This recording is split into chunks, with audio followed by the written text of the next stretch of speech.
Which I love that music. It makes me feel as though I'm a robot. It makes me feel crazy. Okay. It's where do I go? Let me just start from the beginning. Hey, how about that? Um, the battle of the mind, and when I hear that title, The Battle of the Mind, it makes me think of the words insane, crazy, and normal. These are three words that really aren't three words. They can go anywhere you want them to go.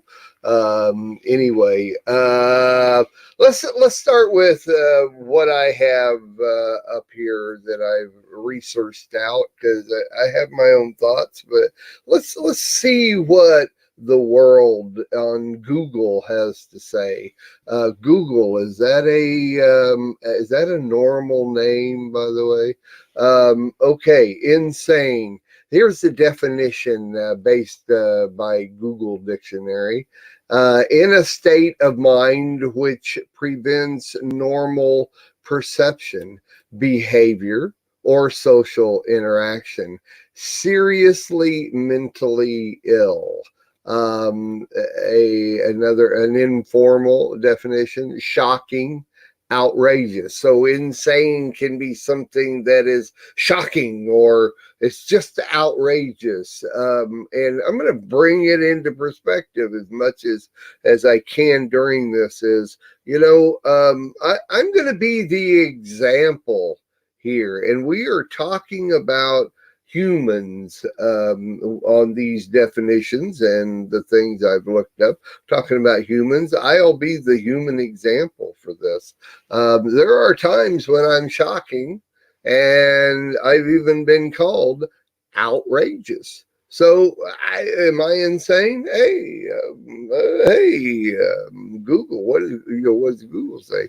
When you look up a word like insane and then deaf, you can do that a Google search, and it'll get first thing you do is going to get a definition, and then you can kind of scroll down, and there are subtopics there. And the next one down from this is people also ask, what is the actual definition of insanity? Insanity, mental illness of such a severe nature that a person cannot distinguish fantasy from reality, cannot conduct his or her affairs due to psychosis, or is subject to uncontrollable impulsive behavior. Insanity is a concept discussed in court to help distinguish guilt from innocence. As a matter of fact, I have known a couple of people that um, I knew had bipolar.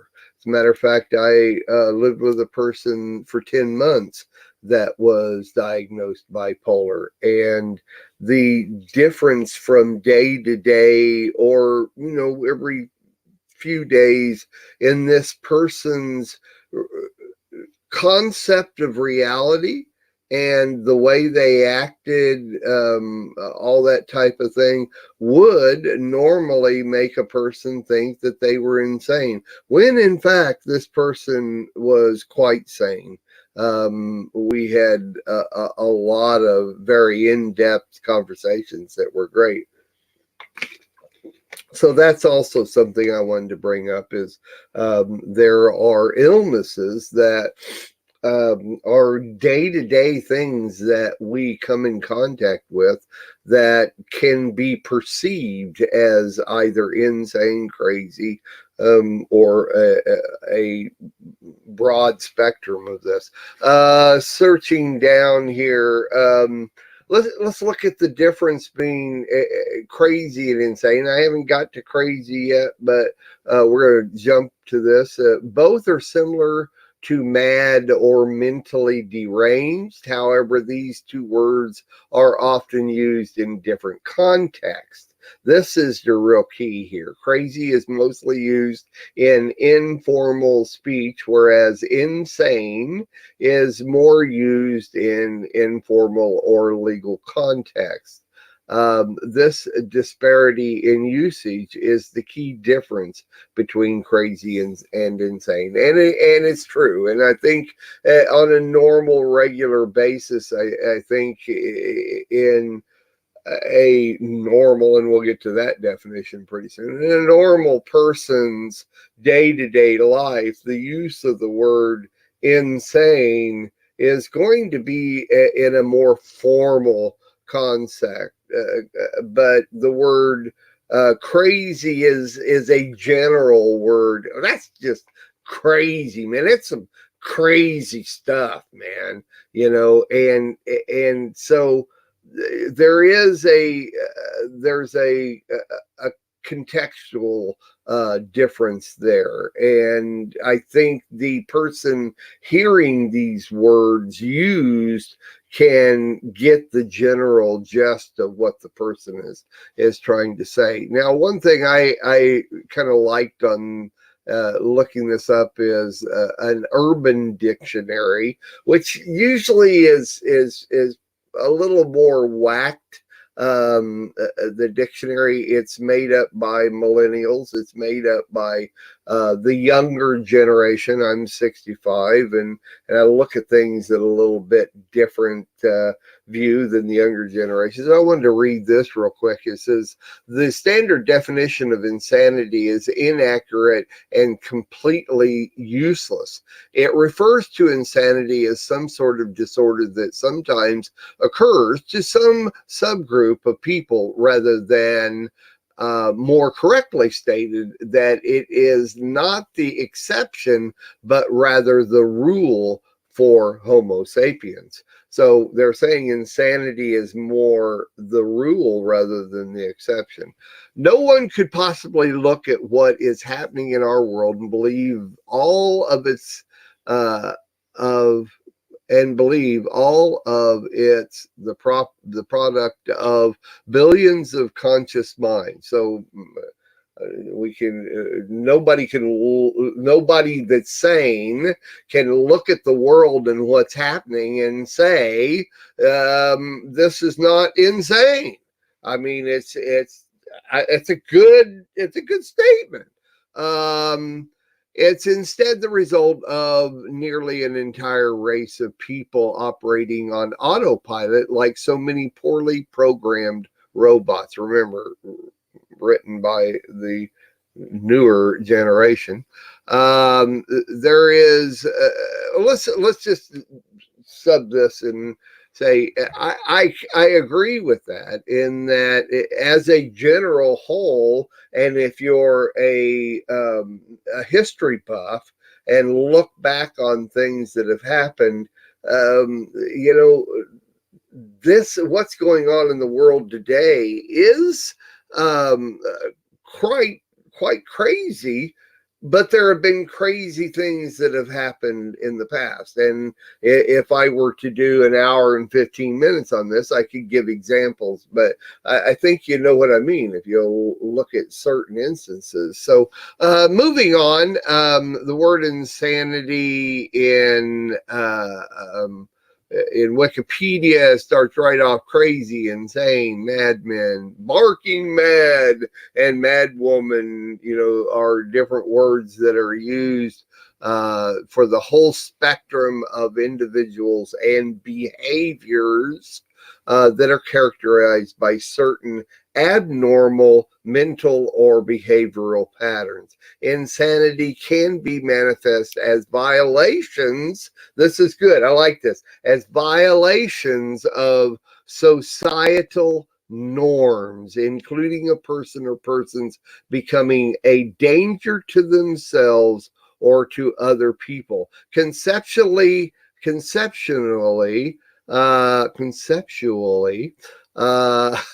Mental insanity also is associated with the biological phenomenon of contagion or infections, and that goes on and on and on like that. So let's go to crazy because of my time constraints here. Crazy means insane. Oh, hey, what do you think? Someone who doesn't see reality the same way as the rest of us is crazy. Once again, let's go back to the terms insane and crazy. Insane is more of a formal term, and there's boundaries, I think, is the best way to look. You should, it's almost a legalistic boundary type thing where to be mentioned as insane by by regular society, they're okay, did they go past this boundary in these given areas?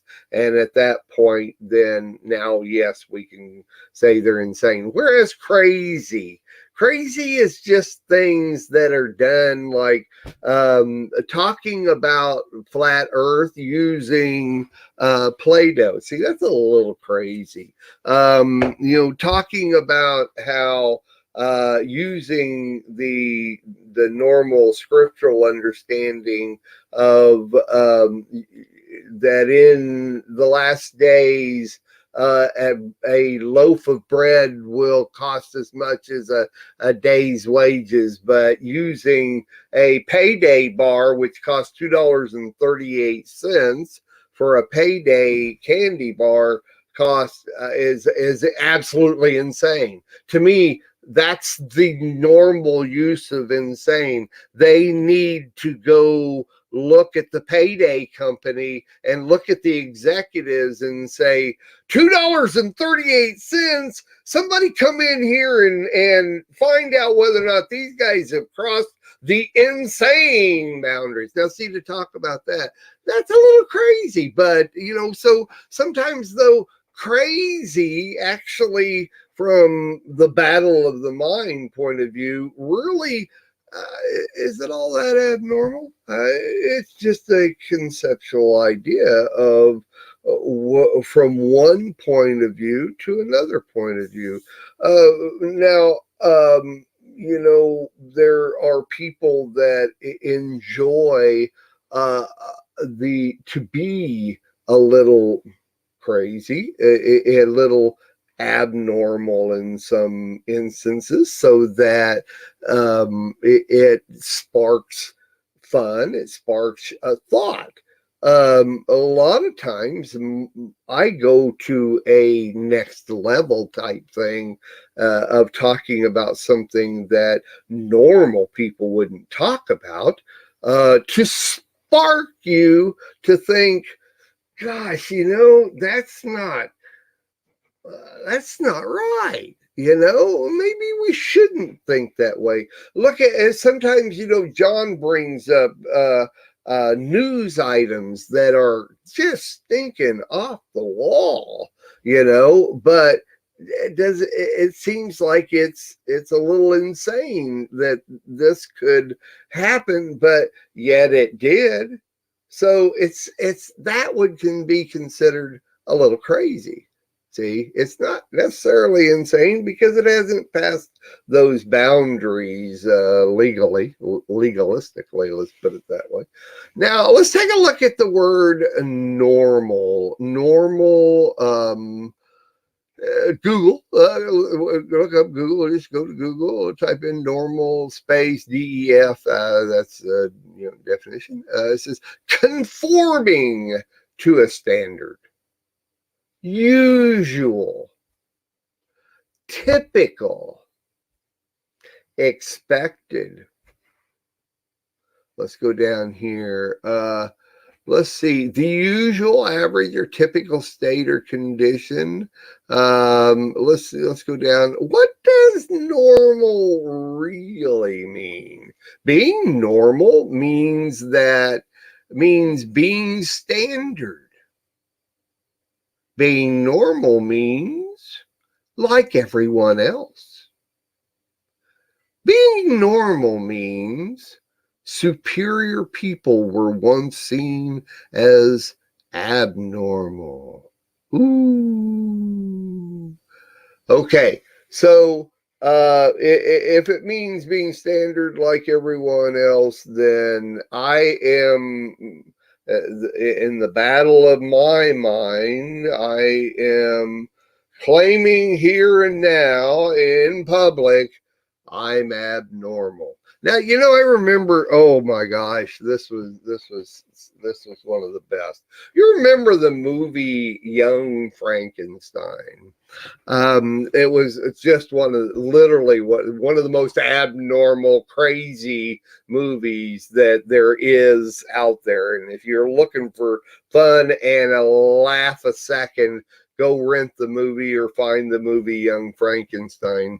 And we all know the story. I'm not going to go through the concept of Frankenstein and the book and the movie and what it's about and everything. But there's a scientist and he messes with God's creation, and he has several brains over on the sign in a case, and there's several brains, and they are all labeled a certain whether they're normal or not normal or whatever like that. And he asks his servant to go get him a brain, and he sees this one, it's abnormal, and he calls it Abby normal. So this is the one he likes, and this is the one he brings him. So is normal. Are you normal? Might be something you want to think about. Might be something you want to go. You might want to do. Let's look at the Urban Dictionary. This is a word. Urban Dictionary. I love it. The only thing I love about millennials, they have to write this. I love it. A word made up by this corrupt society so they could single out and attack those who are different. That's it. That's all I have.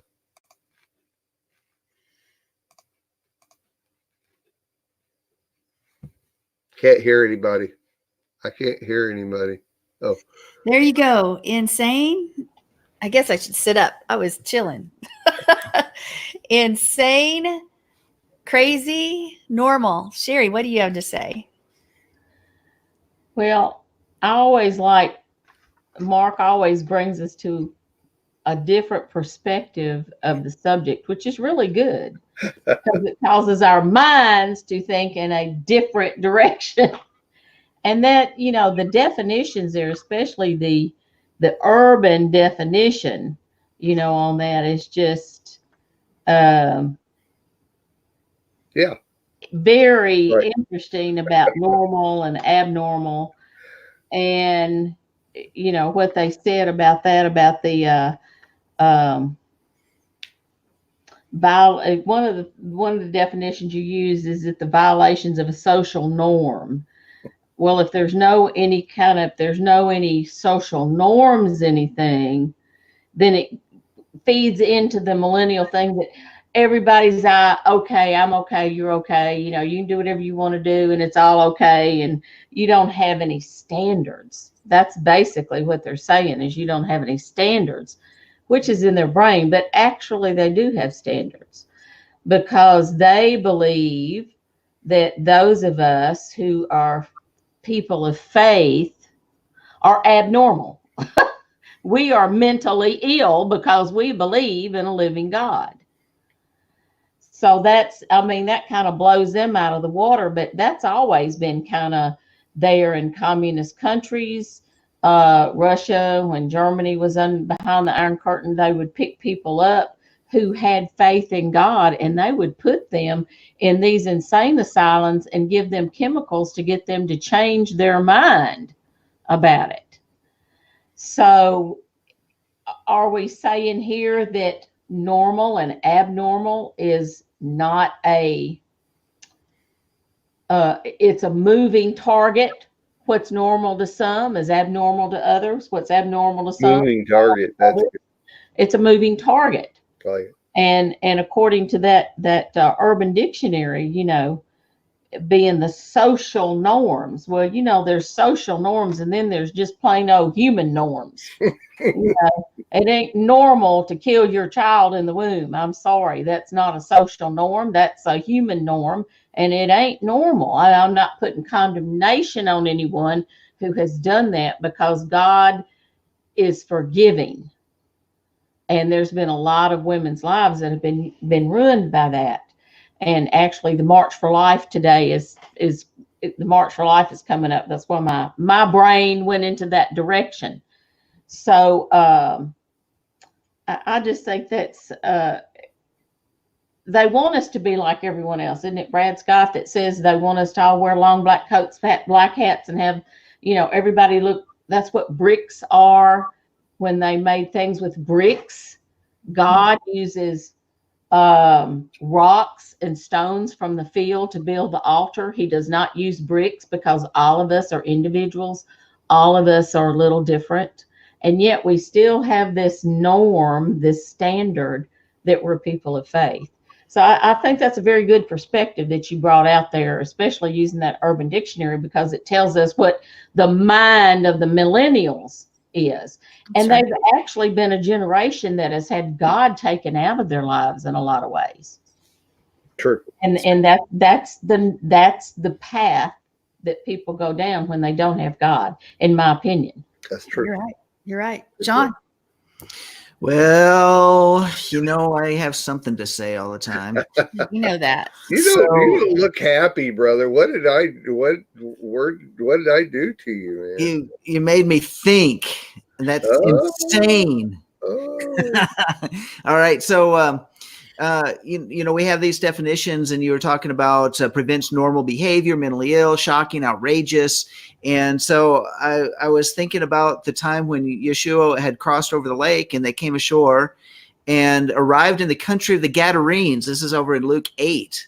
And it says, when he went forth to the land, there met him out of the city a certain man which had devils long time, and wear not clothes, neither abode in house, but in the tombs. And it goes on and talks about that when he saw Yeshua, he cried out and fell down before him with a loud voice, said, "What have I to do with thee, Yeshua, Son of God, Most High? I beseech thee, torment me not." I'm reading that out of the King James.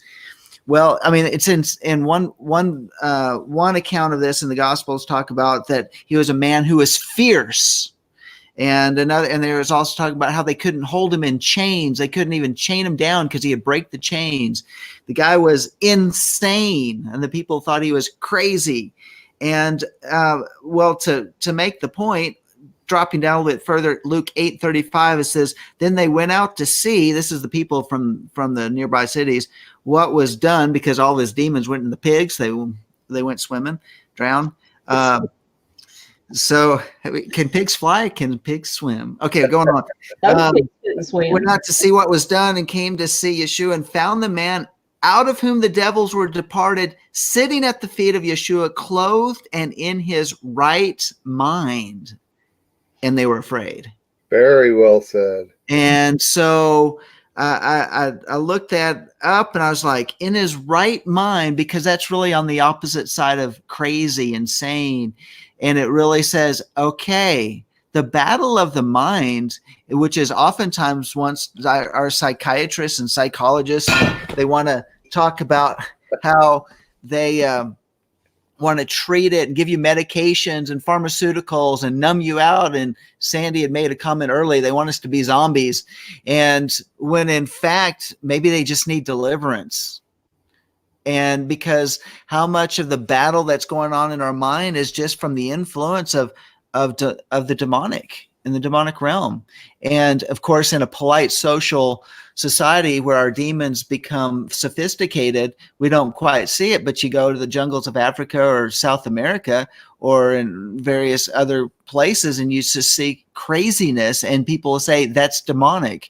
And there was so in the battle of the mind, what may take 30 years in therapy may just need time where they need deliverance and be set free. But the problem with that, and especially in the Messianic circles right now, Hebrew roots, there are many leaders that are saying that that demonic on a believer is not possible, and that's completely wrong. If you follow, it's completely wrong. The erroneous thought is if you follow Torah, that it's incorrect. then you can't not be oppressed by a demon. And but in wrong. fact, Yeshua over in Mark chapter 1, his first confrontation on the synagogue. Shabbat was in the synagogue.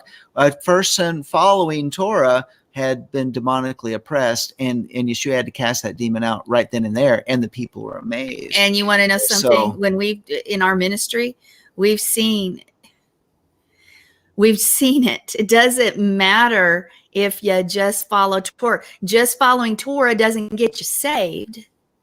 Just following Torah is not necessarily going to get you healed. There are things that you have to do that Yeshua took care of on his journey to the stake or the cross. And it's those gifts that sit there and we leave them untouched because we say, well, I'm fine because I'm a believer. I need nothing else. I'm fine because I follow Torah. I need nothing else. Torah's spirit. We got to realize there's a spiritual battle anyway. Well, think about this, is that we know in scripture they had to take the land and drive out the inhabitants. Well, guess what? Mark, you've talked about this, and in some of the things I've heard you in the past, is that the realm in which we live, even I think you mentioned it earlier today, even our body is a complex land. I mean, I'm going to kind of paraphrase what I'm hearing, is that we are ecosystem in an ecosystem. And so in an ecosystem, you have places that things reside, like bacteria and all that sort of stuff. It requires a proper balance, proper probiotics to counteract the bad bacteria and all that sort of stuff within our bodies. Good bacteria, bad. Well, it's not just these things, that there is a battle within the very soul, the mind, the will, and emotions, where that's where the demonic come in to oppress. And not your spirit. It's not the spirit, but that's where they come in to oppress. One can get saved, but one gets deliverance is a process. It says to work out your salvation with fear and trembling. It's a process by which, as the Father reveals, then we deal with it. And sometimes we need help. All at once. And yes, sometimes we need help. And that's where the ministry of deliverance comes in. And we see Yeshua casting out a demon out of one young lady who is a fortune teller.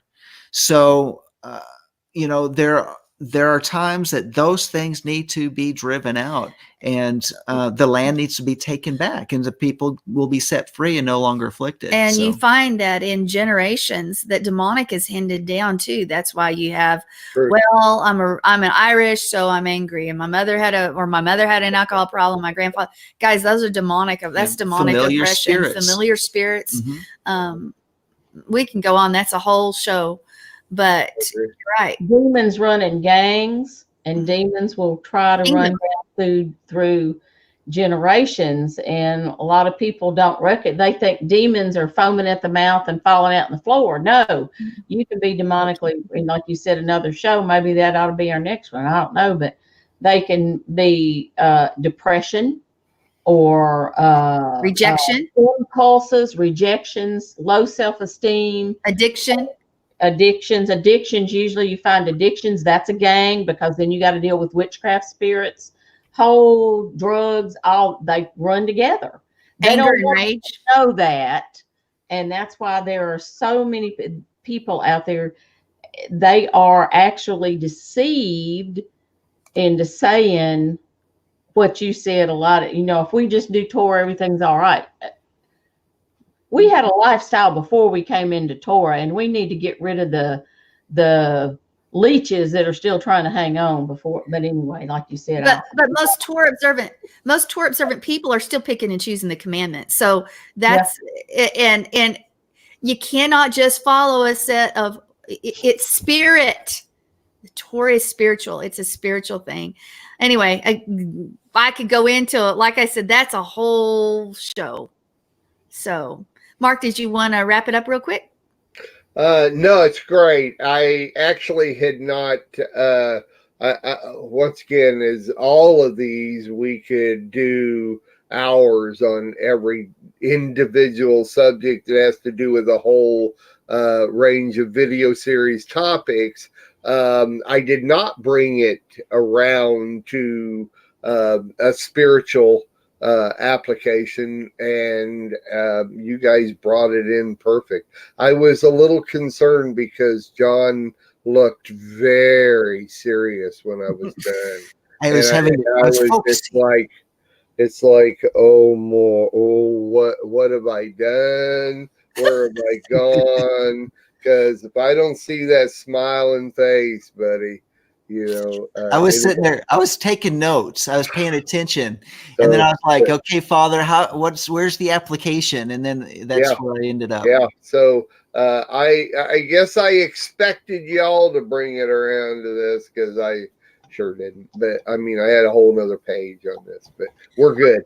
I appreciate all the input, because this will make a great little segment that I'll put out on Facebook and the such. Well, you make us think hard, Mark, not hardly think. We have to think hard. and it's good. Yeah. Because sometimes, we need to get out of our mindset, like we said, and think of things from a different aspect. Mm-hmm. Well, Learn a lot. these things that I brought out, basically we know all this, but to hear somebody actually verbally say them, Mhm. that's a different process for us to make us think. That's Because otherwise it's just general understanding that doesn't bring it into a perspective. We are richly blessed to bring you what we believe is the fullest, most diverse, yet up-to-date progressive teachings, discussion, and prayer programming you can find anywhere on this planet. Be sure to take the tour of the MessianicLambRadio.com website. I'm Susan Hoogie, thanking you for joining us on the Messianic Lamb Video Network.